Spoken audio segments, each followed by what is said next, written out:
মাখনলাল সরকার সম্পর্কে তিনি আমাদের বলবেন।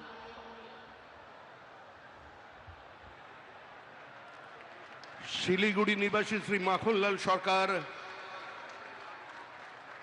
সবরই প্রতীক্ষার মতো দীর্ঘ প্রতীক্ষা।